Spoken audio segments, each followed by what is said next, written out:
आज के समय में ड्रोन कितने महत्वपूर्ण हथियार बन चुके हैं। भारत के पास वर्तमान में कौन कौन से मुख्य ड्रोन हैं और उनकी क्षमताएं क्या है। क्या ड्रोन युद्ध जैसे हालातों को भविष्य में कम करने में सहायक हो सकते हैं। भारत और पाकिस्तान के बीच चल रहे तनाव को देखते हुए ड्रोन तकनीक किस प्रकार भूमिका निभा सकती है। आकाश कभी पक्षियों और बादलों का साम्राज्य हुआ करता था, लेकिन आज इसमें एक नया खिलाड़ी उतर आया है, ड्रोन। ये मानव रहित विमान जो कभी खिलौने जैसे लगते थे, अब आधुनिक युद्ध और सुरक्षा व्यवस्था का एक अभिन्न अंग बन चुके हैं। इनकी खामोश उड़ान और अचूक क्षमताएं इन्हें एक शक्तिशाली हथियार बनाती है, खासकर जब हमारे पड़ोसी देशों के साथ सीमा पर तनाव बढ़ रहा हो। तो ये जानना काफी ही महत्वपूर्ण हो जाता है कि भारत के पास इस हवाई शक्ति का कितना भंडार है और यह भविष्य की चुनौतियों से निपटने में हमारी कैसे मदद कर सकता है। आइए इसी के बारे में बात करते हैं। ड्रोन आधुनिक युद्ध का नया चेहरा। ड्रोन, जिसे मानव रहित हवाई वाहन भी कहा जाता है, आज सैन्य और असैन्य दोनों क्षेत्रों में तेजी से अपनी जगह बना रहे हैं। इनकी सबसे बड़ी खूबी यह है कि इनमें पायलट की आवश्यकता नहीं होती और इन्हें दूर से ही नियंत्रित किया जा सकता है। यह न केवल सैनिकों की जान बचाता है, बल्कि दुर्गम और खतरनाक क्षेत्रों में भी निगरानी और कार्यवाही को संभव बनाता है। सैन्य दृष्टिकोण से देखा जाए तो ड्रोन कई प्रकार के कार्यों को अंजाम दे सकते हैं, जिनमें शामिल है भारत के कुछ शक्तिशाली ड्रोन। भारत अपनी ड्रोन क्षमताओं को लगातार बढ़ा रहा है और कुछ ऐसे ड्रोन हैं जो अपनी शक्ति और क्षमताओं के लिए जाने जाते हैं। हेरोन MK, यह हेरोन श्रृंखला का एक उन्नत संस्करण है।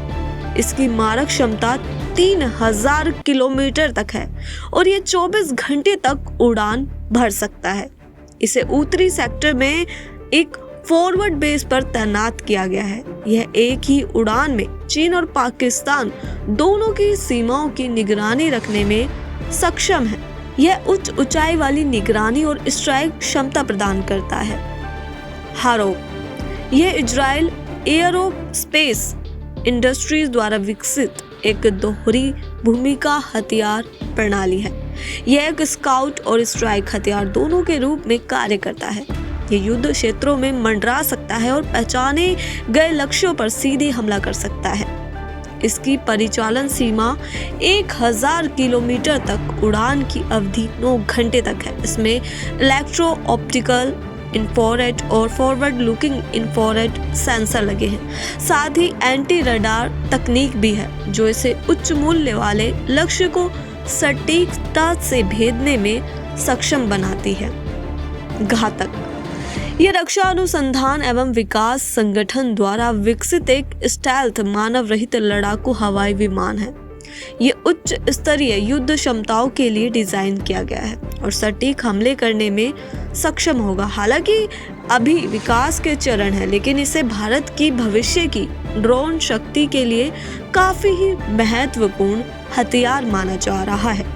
आर्चर NG, यह DRDO रुस्तम का एक हथियारबंद संस्करण है। यह मध्यम ऊंचाई लंबी दूरी का ड्रोन है और 300 किलोग्राम तक पेलोड ले जा सकता है, जिसमें एंटी टैंक गाइडेड मिसाइलें और स्मार्ट एंटी एयरफील्ड हथियार शामिल है। इसकी मारक क्षमता 1000 किलोमीटर तक है और यह खुफिया जानकारी, निगरानी मिशनों के साथ साथ सटीक हमले करने में भी सक्षम है।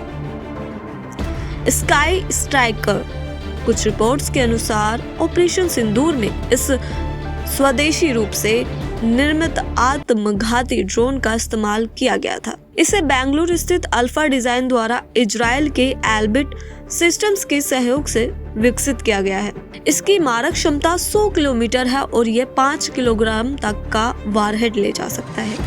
D4 एंटी ड्रोन सिस्टम, हालांकि ये एक हमलावर ड्रोन नहीं है, लेकिन यह एक शक्तिशाली प्रति ड्रोन प्रणाली है जिसे भारत ने हाल ही में दिखाया है।